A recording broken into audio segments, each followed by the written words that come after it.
In a quiet little neighborhood surrounded by green hills and tall trees, there lived a man named Alex Carter. To his neighbors, he seemed like an ordinary person, friendly enough but mostly kept to himself. What they didn't know was that Alex had a secret, one that would soon turn their peaceful community upside down. Alex wasn't just another resident. He was the owner of every single house in the neighborhood. Years ago, Alex had made some smart investments in real estate. Over time, he quietly bought up all the homes on the block, including empty lots and even the small park where kids played soccer after school. He rented out most of the houses to families who loved the cozy, close-knit feel of the area. But Alex chose to live in one of the homes himself, blending in with everyone else. No one suspected a thing. Life went on as usual for a while. Neighbors waved hello in the mornings, shared gossip over coffee, and complained about minor things like noisy lawnmowers or stray cats knocking over trash cans. It was the kind of place where people felt safe leaving their doors unlocked and borrowing sugar from the house next door without hesitation. But then, one sunny afternoon, Alex's mailbox held something unexpected. A letter from the Homeowners Association, HOA. The HOA was a group of neighbors who enforced rules to keep the community looking nice and running smoothly. Most people barely paid attention to them because they rarely caused trouble. This time, however, the letter wasn't friendly at all. It started politely enough, addressing Alex as "Dear Resident." But as Alex read further, his eyebrows shot up in disbelief. According to the HOA, Alex had violated a rule about parking too many cars outside his home. Apparently, having 3 vehicles, a shiny red Mustang, a sturdy pickup truck, and a sleek black Tesla, was considered excessive. The letter warned him to remove the extra cars immediately or face consequences. If nothing changed, the HOA threatened to impose fines and raise monthly fees for everyone in the neighborhood. Alex couldn't help but laugh at first. After all, those cars weren't causing any harm. They were legally parked on the street, not blocking driveways or sidewalks. And besides, Alex owned those vehicles outright. They weren't rentals or borrowed from friends. Still, the tone of the letter irritated him. Who were these people to tell him what to do? Didn't they realize how ridiculous this whole situation was? As days passed, Alex noticed more signs of tension. Some neighbors began giving him sideways glances when they saw the cars. Others whispered behind his back, speculating about why someone needed so many vehicles. A few even nodded approvingly when the HOA posted flyers reminding everyone about parking rules. It was clear that this issue wasn't going away anytime soon. What Alex found most amusing and frustrating was the irony of the situation. Here he was, being scolded by an organization that technically existed on land he owned. Every brick in every house, every blade of grass in the park, every inch of pavement on the streets, it all belonged to him. Yet here he was, getting lectured about parking etiquette like any other tenant. Little did the HOA know, their attempt to enforce rules against Alex would lead to a showdown unlike anything the neighborhood had ever seen. For now, though, Alex decided to bide his time. He tucked the letter into a drawer, smiled to himself, and wondered how long it would take before the truth came out, and what chaos it might bring. The letter from the HOA about Alex's excessive cars gnawed at him. It wasn't just the accusation that bothered him, it was the audacity of it all. How could a group of neighbors, who technically lived on his property, dictate what he could or couldn't do? Still, Alex decided to handle things calmly. He figured attending the next HOA meeting might help clear up the misunderstanding. Maybe if he explained himself, they'd drop the issue and move on. When the day of the meeting arrived, Alex walked into the community center where the HOA held its gatherings. The room buzzed with chatter as residents took their seats around a long wooden table. Most people didn't pay much attention to these meetings unless something directly affected them. But tonight, the parking dispute had drawn quite a crowd. Neighbors whispered among themselves, pointing fingers at Alex when they thought he wasn't looking. The meeting began with routine updates, budget reports, landscaping plans, reminders about holiday decorations. But soon enough, the topic turned to parking violations. The HOA president, a stern woman named Mrs. Thompson, cleared her throat loudly before addressing the room. "We've received numerous complaints about overcrowded streets," she announced, her voice firm. "Specifically, one resident has been flagged for having too many vehicles parked outside their home." Alex raised his hand politely. "That would be me," he said, standing up. "I wanted to address this because I don't think my cars are causing any problems." Mrs. Thompson frowned but gestured for him to continue. Alex explained that the 3 cars belonged to him personally and weren't rentals or borrowed vehicles. He emphasized that they were legally parked and not obstructing anyone's driveway or sidewalk. "I'm not sure why this is such a big deal," he added. "They're not harming anyone." But instead of listening, other neighbors jumped in with their own grievances. One man complained that the sight of multiple cars made the street look cluttered. A woman chimed in, saying she worried about safety, even though no accidents had occurred. Another neighbor accused Alex of setting a bad example for others. The accusations piled up, each one more exaggerated than the last. Mrs. Thompson nodded along, clearly pleased with the support she was getting. She concluded the discussion by announcing stricter enforcement of parking rules and higher monthly fees to cover the cost of monitoring compliance. "This isn't personal, Mr. Carter," she said smugly. "It's about maintaining standards for everyone." Alex sat back down, stunned by the hostility. He hadn't expected things to escalate so quickly. What started as a minor complaint about parking had spiraled into a full-blown attack on his lifestyle. And the fee increase. That felt like a slap in the face. Did they really think he'd just roll over and accept their demands? As the meeting dragged on, Alex realized something important. The HOA had no idea who they were dealing with. They assumed he was just another homeowner trying to get by, unaware that he owned every inch of land beneath their feet. For now, Alex kept his secret to himself, letting them believe they had the upper hand. But deep down, he knew this fight was far from over. On the drive home, Alex replayed the meeting in his mind.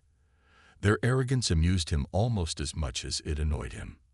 If they thought raising fees would solve their imaginary parking crisis, they were sorely mistaken. Alex smiled to himself, already plotting his next move. This neighborhood drama was only beginning, and he intended to have the last laugh. The days following the HOA meeting left Alex feeling a mix of frustration and disbelief. He couldn't shake off the absurdity of the situation.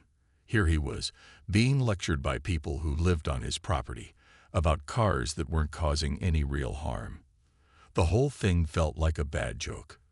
But Alex knew better than to let his emotions get the best of him. Instead, he decided to take a step back and think things through. That evening, Alex called his best friend, Jamie, to vent. Jamie had always been the kind of person who could offer level-headed advice, or at least make Alex laugh when things got tough. "You won't believe this," Alex began, recounting the events of the meeting. He described how the HOA had turned a simple parking issue into a neighborhood scandal, complete with accusations, fee hikes, and smug glances from Mrs. Thompson. Jamie listened patiently before bursting into laughter. "Wait, so they're seriously mad about your 3 cars? That's hilarious," she said between giggles.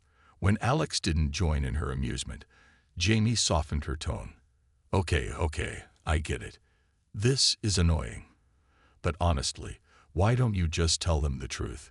You own the entire neighborhood. They'd have no choice but to back off." Alex hesitated.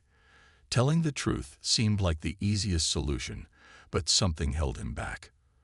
For one, he didn't want to come across as arrogant or confrontational. Plus, revealing his ownership might change how people treated him, and not necessarily for the better. Still, Jamie's suggestion planted a seed in his mind. Maybe it was time to stop playing along and show the HOA exactly who they were dealing with. Over the next few days, Alex noticed subtle shifts in the neighborhood dynamic. Neighbors who used to greet him warmly now avoided eye contact. Some even whispered behind his back, speculating about whether he'd comply with the new rules. Meanwhile, the HOA doubled down on their campaign against excessive vehicles. Flyers appeared on doorsteps reminding residents of the updated parking guidelines, and signs went up around the community warning of fines for violations. Despite the growing tension, Alex refused to move his cars. He parked them in the exact same spots every day, almost daring the HOA to follow through on their threats. Deep down, he knew they wouldn't dare tow away vehicles belonging to someone who technically owned the streets themselves. But Alex also understood that this standoff couldn't last forever.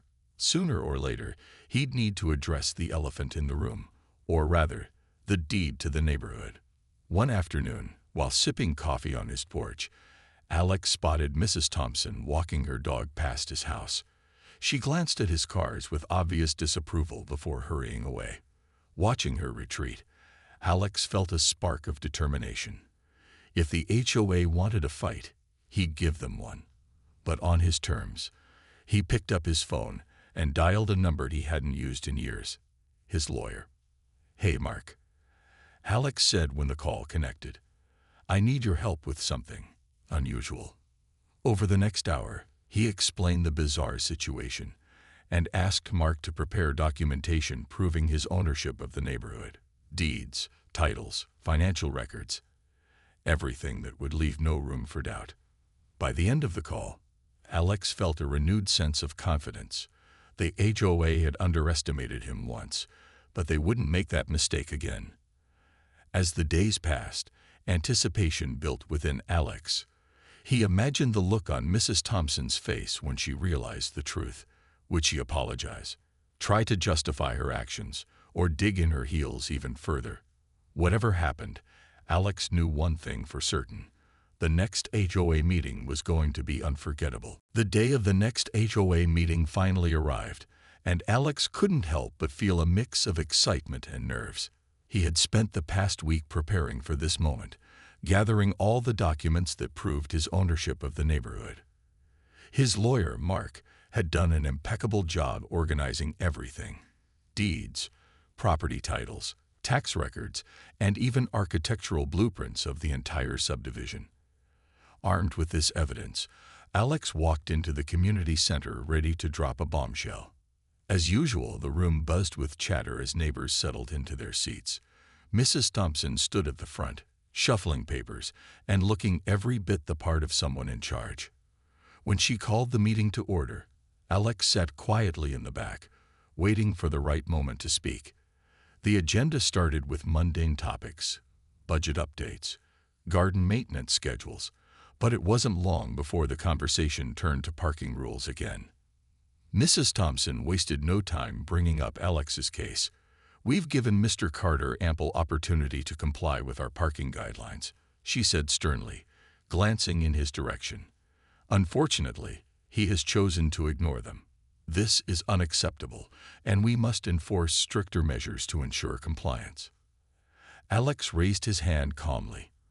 "Actually, I'd like to address that," he said, standing up.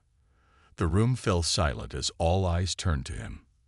For a brief moment, Alex felt the weight of their stares, but he quickly shook off any unease. Clearing his throat, he began. "I understand your concerns about parking, but I think there's something you should know first." He pulled out a folder filled with official-looking documents and handed copies to Mrs. Thompson and a few key members of the board. Then, projecting his voice so everyone could hear, he dropped the bombshell. "I own every single property in this neighborhood, including the streets, the park, and the community center where we're sitting right now." For a moment, the room was so quiet you could hear a pin drop.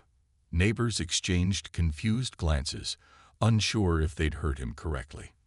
Mrs. Thompson blinked rapidly, her face turning pale as she flipped through the papers in front of her.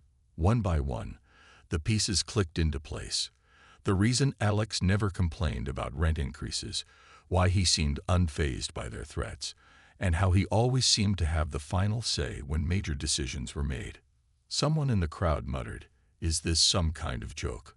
Another neighbor leaned forward, squinting at the documents being passed around. Slowly, murmurs of disbelief gave way to stunned silence. Even Mrs. Thompson, usually unflappable, looked like she'd been caught in a trap. To drive his point home, Alex added, "So technically, I'm not just another homeowner here. I'm the landlord. And while I appreciate your efforts to keep the neighborhood running smoothly, I think it's important we clarify who actually makes the rules." The reaction was immediate and chaotic. Some neighbors laughed nervously, convinced this had to be some elaborate prank. Others stared at Alex with wide eyes, trying to reconcile the mild-mannered man they thought they knew with the powerful figure standing before them. A few people whispered apologies under their breath, clearly embarrassed by how harshly they'd judged him over the parking issue. Mrs. Thompson, however, wasn't ready to concede defeat. Flustered but determined, she stammered, Even if what you're saying is true, that doesn't change the fact that excessive vehicles are still a problem." Her voice lacked its usual authority, though, and her arguments sounded weak even to her own ears. Alex smiled faintly, knowing he'd won this round. "Let's table the parking discussion for now," he suggested, his tone polite but firm. "Maybe we can focus on more pressing issues, like how we can work together to make this neighborhood better for everyone." As the meeting wrapped up, Alex noticed a shift in the atmosphere. Gone was the hostility from before. Instead, curiosity and uncertainty lingered in the air. Neighbors approached him cautiously after the session ended, asking questions or offering awkward compliments. It was clear they didn't know how to act around him anymore. Driving home that night, Alex allowed himself a small smile. Revealing the truth hadn't been easy, but it had been necessary. Now, the real challenge lay ahead, rebuilding trust and proving to his neighbors that owning the neighborhood didn't mean ruling it with an iron fist. The revelation at the HOA meeting sent shockwaves through the neighborhood, and for the next few days, whispers followed Alex wherever he went. Some neighbors avoided him altogether, unsure of how to interact with someone who had quietly owned their entire community. Others approached him cautiously, peppering him with questions about his intentions. Would he raise rents, impose strict new rules, or worse, kick people out entirely? Alex knew this was a critical moment. Revealing his ownership had been a bold move, but it wasn't enough to simply prove his point. If he wanted to regain trust and foster goodwill, he needed to show his neighbors that his goal wasn't control, it was collaboration. With that in mind, he called another meeting, this time inviting everyone in the neighborhood to attend. When the day arrived, the community center was packed. Neighbors filed in, some looking curious, others skeptical, and a few still visibly upset. Alex stood at the front of the room, flanked by neatly arranged binders filled with documents. But instead of diving straight into legal jargon or property deeds, he started with something simpler, an apology. "I know my announcement last week came as a surprise," Alex began, his voice calm and sincere. "And I understand why some of you might feel uneasy, or even betrayed. That was never my intention. I've always valued this neighborhood and the sense of community we share here. My decision to buy these properties wasn't about power. It was about protecting this place and ensuring its future." He paused, letting his words sink in before continuing. "But I also realized that keeping this information to myself created misunderstandings. Moving forward, I want us to work together, not as landlord and tenants, but as neighbors. This is our community, and I believe we can make it stronger if we collaborate." To demonstrate his commitment, Alex unveiled a proposal. He suggested dissolving the current HOA structure, which many felt was overly rigid and unapproachable, and replacing it with a more inclusive council. This new group would include representatives from every block, giving everyone a voice in decisions affecting the neighborhood. Additionally, Alex offered to personally cover upcoming maintenance costs, repairs to roads, upgrades to the park, and improvements to shared spaces, to ensure lower fees for all residents. The room erupted into murmurs. Some neighbors exchanged hopeful glances, while others remained hesitant. Mrs. Thompson, seated near the back, looked particularly uncomfortable, She raised her hand tentatively, and when Alex nodded for her to speak, she asked, "How do we know this isn't just temporary? What happens if you change your mind later?" It was a fair question, and Alex acknowledged it openly. "I don't expect you to take my word for it," he replied. "That's why I'm working with my lawyer to draft formal agreements outlining everything I've proposed today. These documents will be transparent and legally binding, so you'll have peace of mind, knowing nothing can change without mutual consent." His honesty seemed to ease some tensions. A young father sitting nearby spoke up next. "What about parking?" He joked half-heartedly, drawing nervous laughter from the crowd. Alex grinned. "Let's revisit those rules once we've established the new council. I think we can find a solution that works for everyone." By the end of the meeting, the mood had shifted noticeably. While not everyone walked away fully convinced, most neighbors left feeling optimistic. For the first time in weeks, there was a sense of hope in the air, a belief that maybe, just maybe, this unusual situation could lead to something positive. As Alex locked up the community center that evening, he felt a mix of relief and determination. The hardest part was over, but the real work was just beginning. Rebuilding trust wouldn't happen overnight, but he was ready to put in the effort. After all, this neighborhood wasn't just an investment, it was home, and Alex was determined to make it the best version of itself yet. In the weeks following the pivotal meeting, Alex rolled up his sleeves and got to work transforming the neighborhood. He knew that actions spoke louder than words, so he focused on tangible ways to rebuild trust and strengthen the community. His first step was organizing a series of events designed to bring neighbors together: barbecues, movie nights in the park, and even a weekend cleanup day where everyone pitched in to spruce up shared spaces. The barbecue was a hit. Alex rented a massive grill and set up tables laden with food in the center of the park. Kids ran around playing tag while adults mingled over plates of burgers and hot dogs. For the first time in years, nearly every household showed up, eager to connect after months, or maybe even years, of living side by side without truly knowing one another. As laughter filled the air, Alex moved among the crowd, chatting casually with neighbors and answering their questions about his plans for the area. One neighbor, a retired teacher named Mrs. Patel, pulled him aside during dessert. "You know," she said warmly, "I wasn't sure what to think when you told us you owned everything. But seeing how much effort you're putting into this, well, it makes me hopeful." Her words stuck with Alex long after the event ended. It wasn't just about winning people over. It was about showing them he cared. And slowly but surely, those efforts began to pay off. Neighbors who had once eyed him suspiciously now greeted him with smiles. Even Mrs. Thompson, though still wary, softened her stance slightly, occasionally nodding in agreement during discussions about upcoming projects. Next came the upgrades Alex had promised. Using his own funds, he hired contractors to repair cracked sidewalks, repaint faded playground equipment, and install new benches in the park. He also spearheaded the installation of solar-powered streetlights, which not only brightened dark corners but reduced electricity costs for the entire neighborhood. Each improvement brought visible changes and renewed pride among residents. To further involve everyone, Alex launched a neighborhood vision board project. He placed large corkboards in the community center where people could pin notes suggesting ideas for future enhancements. Some suggestions were practical, like adding more recycling bins or planting flower beds along the main road.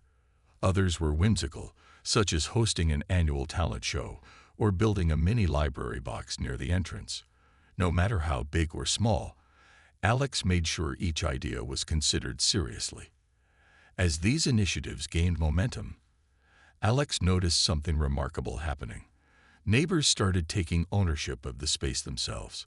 Parents organized carpool systems to reduce traffic congestion. Teenagers volunteered to repaint the basketball court at the park. One elderly couple even started a weekly gardening club, turning empty lots into vibrant patches of greenery. The sense of collaboration was contagious, spreading from house to house until the entire neighborhood felt alive with energy. Even former HOA members admitted they'd underestimated Alex and themselves. At a casual gathering one evening, Mr. Harper, a longtime board member, approached Alex with a sheepish grin. "I'll admit, I didn't trust you at first," he confessed. "But seeing how things have turned around, well, let's just say I've learned a lot about fairness and teamwork." By the end of the summer, the transformation was undeniable. Property values soared as word spread about the revitalized community. Strangers driving through often slowed down to admire the neatly trimmed lawns, colorful flower beds, and cheerful murals painted on utility boxes. But more importantly, relationships between neighbors deepened. People looked out for one another, sharing meals, tools, and stories late into the night. For Alex, the greatest reward wasn't the praise or gratitude. It was the feeling of belonging. For so long, he'd kept his distance, content to blend into the background. Now he realized that true connection came not from anonymity, but from actively participating in the lives of those around him. The neighborhood wasn't just his investment anymore. It was his home, and he couldn't imagine being anywhere else. As autumn rolled in, painting the trees with shades of orange and gold, the neighborhood continued to thrive under Alex's leadership. The changes he had set in motion weren't just physical, they were emotional too. Neighbors who had once been distant or indifferent now greeted each other warmly, sharing stories over morning coffee or stopping to chat while walking their dogs. It was as if a weight had been lifted, allowing everyone to breathe easier and connect more deeply. One crisp Saturday morning, Alex hosted another event, a community garage sale. The idea came from the neighborhood vision board, where several residents suggested finding ways to recycle unused items and raise funds for local charities. Alex loved the concept and decided to make it happen. He reserved the park for the day and encouraged everyone to bring out old furniture, books, clothes, and knickknacks they no longer needed. To sweeten the deal, he offered free refreshments and even hired a local band to play live music. The turnout was incredible. Tables lined the park pathways, piled high with treasures waiting to find new homes. Kids darted between stalls, clutching toys and comic books, while adults haggled good-naturedly over vintage lamps and handmade quilts. The air buzzed with laughter and lively conversation. At one point, Alex spotted Mrs. Thompson helping her teenage grandson sell lemonade at a makeshift stand. She caught his eye and gave him a small nod, a silent acknowledgement of how far they'd all come since their rocky start. By the end of the day, the community had raised over $2,000 for a nearby shelter that supported struggling families. As Alex stood on the stage thanking everyone for their generosity, he felt a swell of pride, not just in himself, but in the people around him. They had turned a simple idea into something meaningful, proving that when they worked together, anything was possible. But Alex didn't stop there. Over the next few months, he introduced more initiatives aimed at fostering unity and kindness. One project involved creating welcome kits for newcomers moving into the neighborhood. These kits included essentials like toiletries and snacks, along with handwritten notes from current residents offering help and friendship. Another initiative paired older neighbors with younger ones through a mentorship program, giving retirees a chance to share wisdom while providing busy parents with trusted babysitters or tutors. Alex also made sure to stay humble despite his growing popularity. He continued living modestly in his home, refusing to flaunt his wealth or position. Instead, he remained approachable, often joining neighbors for casual dinners or volunteering alongside them during cleanup days. His actions sent a clear message. This wasn't about power, it was about partnership. Even skeptics warmed up to him eventually. Take Mr. Harper, the former HOA member who had initially doubted Alex's intentions. By winter, he became one of Alex's biggest supporters, frequently praising his efforts at council meetings. "Alex doesn't just talk the talk," Mr. Harper said during one session. "He walks the walk, and we're lucky to have him."